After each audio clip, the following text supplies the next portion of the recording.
Namaste. I'm Swarna. Welcome to Sakshi TV special immigration show with attorney Ms. Prashanthi Reddy from Law Office of Prashanthi Reddy PLLC. Please note that Sakshi TV now has 3 immigration shows every week on Thursday at 5 p.m. EST with attorney Mr. Chan Parvatneni, Wednesday at 5:30 p.m. EST with attorney Prashanthi Reddy in English, and on Friday at 6 p.m. EST with Bhanu Ilindra. Please tune in to ask your questions. If you are an immigration attorney and would like to join our special shows, please email us at usa@sakshi.com or call 866-725-7441. Before we begin the show, please note the information provided on the show is not a legal advice and it's for general information purposes only. Sakshi TV or its agents will not be responsible for the use of the information. If you need specific legal advice, please contact the attorney directly. Ms. Prashanthi needs no introduction, but if you need consultation, please log on to www.reddysq.com for contact information. When there is no need to forget about asking anything, and you can always mention Sakshi TV for beginning. PrashanthiReddy.com has put a wealth of free information and online tool in hands of immigration community and for the benefit of US employers. The www.reddysq.com site provides you with the latest and cutting edges of information on US immigration law and policies explained in terms you do not have to be a lawyer or to understand. Before we get into the topic, you can call us on the number on the screen for questions related to the immigration and also ask the tips. Hello, Ms. Prashanthi, how are you? Hi, I'm good. How are you? I'm good, thank you. Before we get into the topic, do you have any latest immigration updates this week? I think let's just go directly into the topic. Okay. So today's topic is H-1B cap RFEs. What to expect and how to respond. So can you please provide us more information about it? Right. Okay. So let's start with what is collusion again and what is not, because that's, I think, one of the issues that you could get an RFE on. So USCIS on February 24, 2022, via its website made an announcement regarding the H-1B cap FY 2023, fiscal year 2023, and USCIS announced a new attestation requirement for companies to prevent them from filing frivolous H-1B registrations for the sole purpose of increasing the chances of applicants being picked under the lottery. And if they do this by colluding with other companies with the sole purpose of only increasing a person's chance in the lottery, and if they don't have an actual valid job offer, then USCIS will consider that to be collusion. So not only have they included an attestation in the registration this year, for all of you who have filed for a H-1B registration, you have signed off on an attestation that the job offer is valid, and you have also signed off on the attestation, part of the same attestation, that you have not colluded with any other company to increase the chance of the beneficiary getting picked in the lottery, which basically means that for example, if you have decided along with company A, B, and C to file for the same beneficiary or for the same set of beneficiaries, and each of you doesn't have a separate job offer, but you're simply filing registrations for the same job offer, meaning that person is going to work at AT&T, but company A, B, and C are consulting companies. They have all filed the same registration for that same job at AT&T, just to increase that beneficiary's chances of getting picked. So that is not allowed, and that is collusion. So if you file a H1, if you filed a H1 now and you have done something like this, then you have attested under the penalty of perjury that you will not do it, and if you've done it, then it could lead to not only RFEs and notice of intent to revoke if the case has already been approved and they notice it afterwards, but also to criminal penalties or liabilities. So Just be careful. If you do get such an RFE, you have to show, and if you did not collude, then you have to show that it was not collusion. You have to show that each of you did not come to an agreement, whether oral or written, that you would each file an application for the same beneficiary, and then share the resource, as is. So what is not collusion? So if you get an RFE, if you have not colluded, then how can you respond? So first of all, you have to understand what is not collusion. So beneficiaries can independently file for multiple companies as long as there's no collusion between those companies. It's not necessary that company A, B, and C did not know that the beneficiary is filing with other companies, but as long as they did not work with other companies and agree that they will file, with one intent in mind to increase the beneficiary's chances of getting picked. So beneficiary independently can go and file with separate companies, with or without the knowledge of those companies. Also, say one person has 3 different companies, or several companies have filed for the same beneficiary.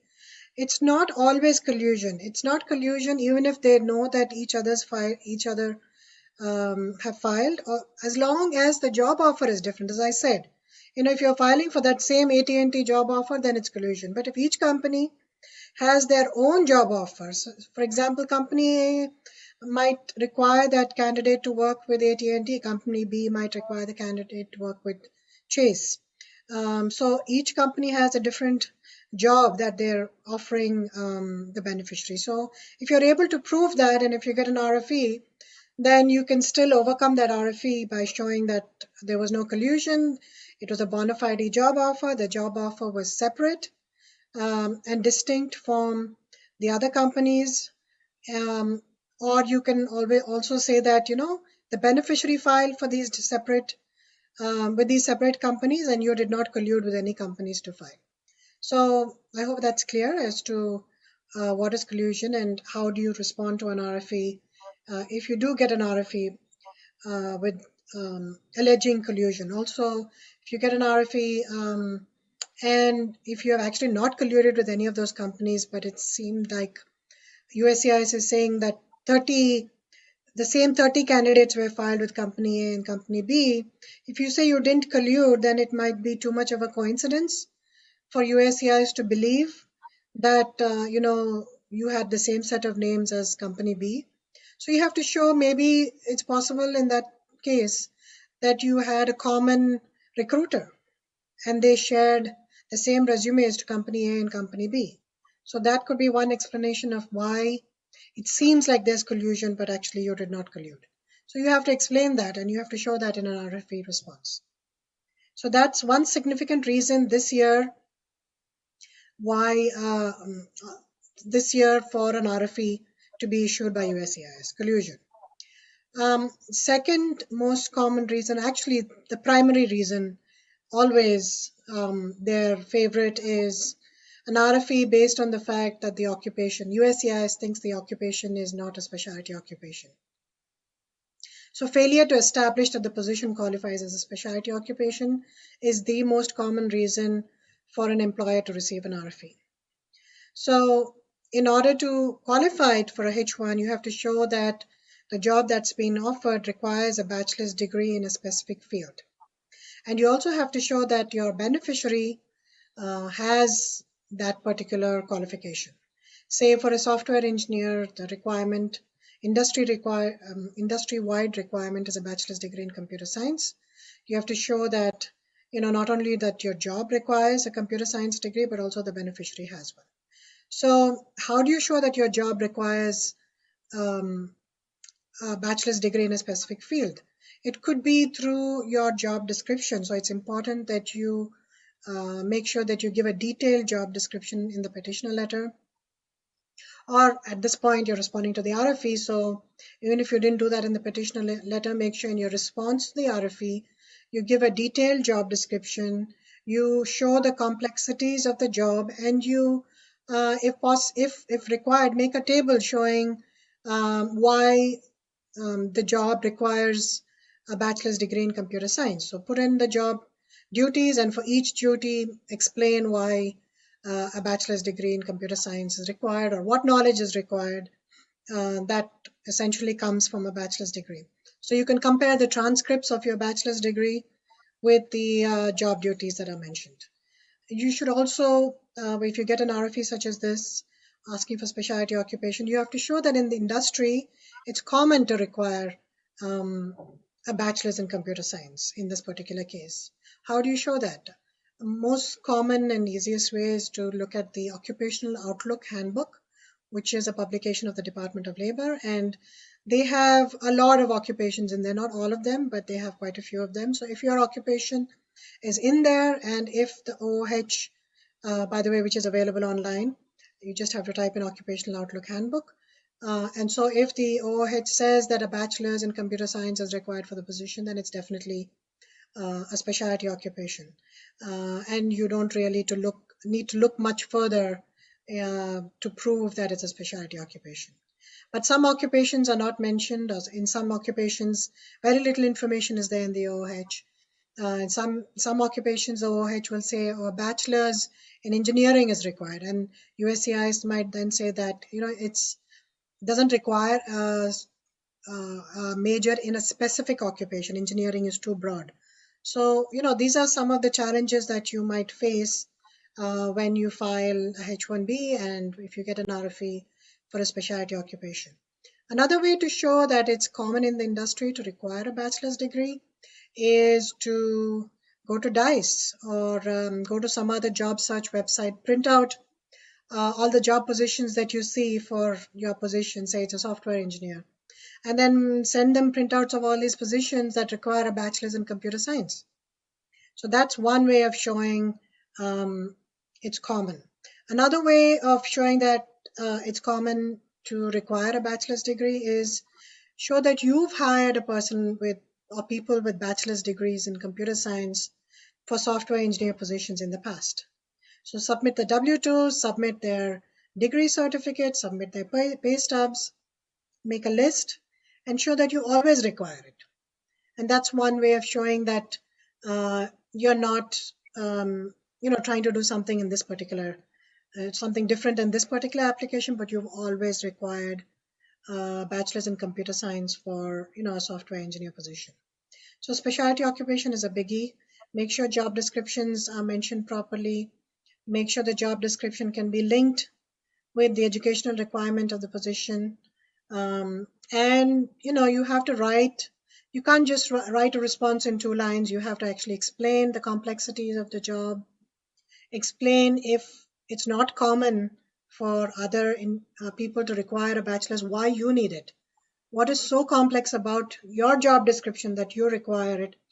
And how do you differentiate it from other jobs that usually don't require a bachelor's degree? So these are some tips for specialty occupation. And I'm focusing so much on this because this is asked the most. Another reason is availability of work. Usually USCIS will send an RFE asking if there is specialty occupation work available for this person. And most often this happens when you are a IT consulting company. It doesn't happen so much if you belong to some other industry, say a law firm files a H1, they don't usually send an RFE for availability of specialty occupation work. As long as you show that you are a functioning, profitable business, they won't really pay attention to availability of work. They won't send an RFE. Accounting firm, same way. So in many industries, they won't, but if you're a consulting firm, because you're hiring a person for them to work at another client site, they want to see who that client is. So with reference to this RFE, you have to submit, if they're working at a third-party work site, you'll have to submit specific non-speculative work assignments in your position. So POs, contracts, letters from vendors or letters from clients detailing the job. That's what they're looking for. So important if you are filing if you have already filed a skeleton petition whereby you have not really explained where the person will work or you have not documented it, And if you are a consulting company, you may expect an RFE. It's important to remember that you have to show that the person had availability of specialty occupation work at the time of filing the H1. So you can't have a PO which is dated at the time of responding to the RFE, because you have to show that you met all the requirements as of the date of filing the H1. Okay, so that's important to note. Another reason why they could send an RFE is the beneficiary's qualifications. And we talked a little bit about this already. If for example, the beneficiary has a bachelor's in, say, chemical engineering, right? And if you're chemical engineering, then basically the person is going to be working as in the IT field as a computer science professional, say as a software engineer or a systems analyst. Then it's important to note that you might get an RFE asking how the beneficiary's degree is related to the duties of the position. So in this case, if say you have a chemical engineering degree, the way to respond to that kind of an RFE, showing the correlation between the degree and the job duties, is prepare a table again, show the mark sheets or the transcripts, and each subject that's related, show the correlation between the subjects in the transcript and the job duties. So for each job duty, you will mention how that relates to the degree. So that's one way of doing it. Another way of doing it is if you have, say, 3 years of work experience in the IT field, you can get a work experience evaluation, expert opinion evaluation done, because 3 years of work experience is equivalent to 1 year of degree.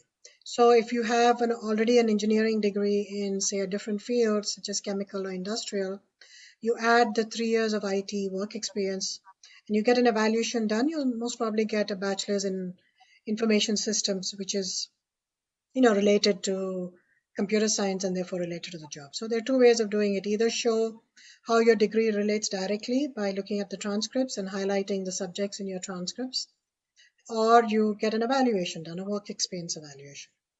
So beneficiaries' qualifications are very important. Maintenance of status is another reason why you could get an RFE.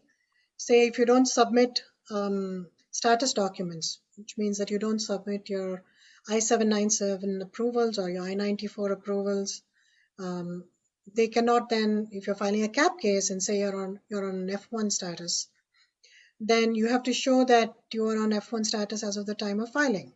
And if you don't submit documentation to show that, whether it be an I-20 if you're presently in school, or an I-94, or if you're on OPT, then the OPT copy of the OPT card or the I-797 approval, then they're going to send an RFE asking you for proof of status. So very important. If you're on a B1 or a B2 and you're filing for a change of status, you have to make sure that your status does not expire until the start date of the H1. So if it's a CAP case, your start date is October 1st. So your B2 I-94, if before it expires, if you're filing an extension, go ahead and file the extension. But by the time you get the RFE, you should be able to show that you've either filed an extension or you've received an approval for the B2. So it's not enough at the time of filing that you're in status. You have to continue to be in status as of October 1st, the start date of your H-1B approval. So something to keep in mind with reference to maintenance of status and CAP cases. This doesn't apply for transfers and extensions, but for CAP cases, this applies.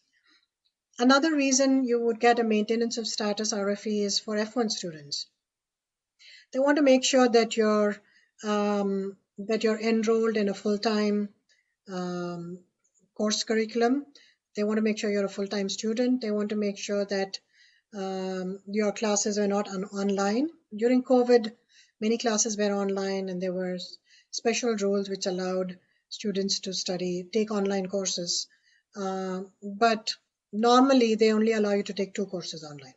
So they want to make sure that you're studying full-time in person. They also want to make sure that if you're on CPT, curricular practical training, there was a reason that you are on CPT, meaning that your school allows you to be on CPT, and you have to show the relationship between the courses that you're taking and the subjects that you're studying. So that's very important for CPT. So they will ask for that information in an RFE. Say you're an OPT or a STEM OPT or post-completion OPT. Again, you have to be working. For post-completion OPT, you can volunteer, but you don't have to be paid, but you have to show that you worked. So you need an experience letter. For STEM OPT, you have to work for a certain number of months. I believe 90 days you don't have to work, but the rest of the time you have to show that it's paid employment, not unpaid. So you have to show not only experience letters, but pay stubs as well. So these are some of the nuances or some of the things that they ask for in a CAP change of status case, especially change of status from F1 to a H1. The other thing is the availability of work. This can be, so we talked about availability of work outside of the petitioner's office, meaning that you're working at a client side, but they could also ask for availability of work even if you're not working at a client side. They want to know, especially if you're a consulting company, what project you have for the beneficiary, what work they will do.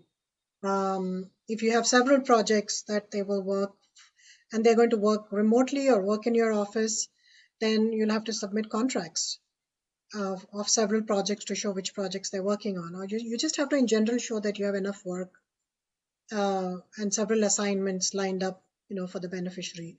Or if you're developing your own product, then you have to show documentation such as project report, marketing analysis, financial cost analysis, everything that you've done, all the homework that you've done before you launched your product, and also screenshots of your product. If that product is already being used by someone, then you have to submit contracts or payments that you've received from your clients. So there's a lot of proof that you have to submit to show that you have availability of work in-house.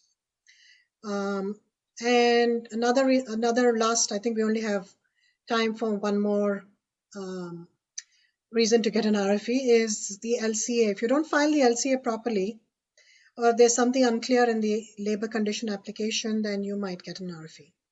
So you have to make sure that everything that's in the LCA corresponds with your petition.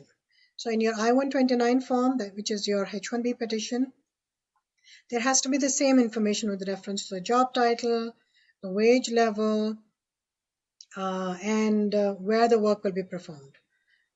So all that has to correspond, because remember, you cannot change the LCA once your H-1B petition is filed, because you have to show that the LCA was approved before the filing of the petition. So if there is some mistake in the LCA, you'll have to submit the entire petition again.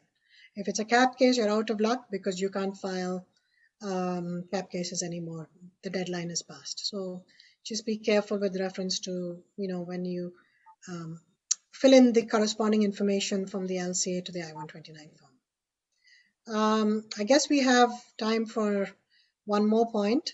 Another point is, and this doesn't apply in CAP cases, this is generally in extensions or transfers of H1s, is when your 6-year limit seems to be up or appears to be completed, then they will send an RFE saying that, look, it looks like you've already completed your 6 years. On what basis are you asking for a 7th year extension? So in order to do that, you'll have to show in a response to the RFE that you have either an I-140 approved, which will give you 3 years extra, 3 years increments of extensions, or you have to show that you have a labor cert pending or an I-140 pending, which has been pending for more than 365 days. That'll give you a 1-year extension. Or you can also show that you have, you're trying to recapture time spent outside the country. Like, for say, in the last 6 years, you've spent 1 month every year outside the country. You have 6 months left. So you can submit that those I-94 details of arrival and entry into the country, which you are available online. And you can show that, you're asking for recapture of that 6 months. So that's, I think, Shivani. The other thing is fees. The last thing I would talk about is the fees. Make sure you submit the correct check to USCIS. The fees are complicated. Depends on the size of the number of employees that you have. So if you have over 25 employees, then it's 1,500 plus 460 plus 500. If you have less than 25, then it's 750 plus the basic 750 plus the basic 450 plus 500. So it's complicated. So you need to look carefully as to what the fees is and submit the right fees for for your application. Also make sure you write the check correctly. Don't make a mistake with your check. Date it correctly, write it in words correctly, write the numbers as well, and sign it. So these are the few, I think 8 points we covered, Shivani, based on which Yes. RFEs are usually sent and how we can respond to those RFEs. Yes. Thank you so much, Ms. Prashanthi, for your time and all the information you have provided us. So once again, thank you for coming to our show. Thank you. Thank Bye. you. Okay.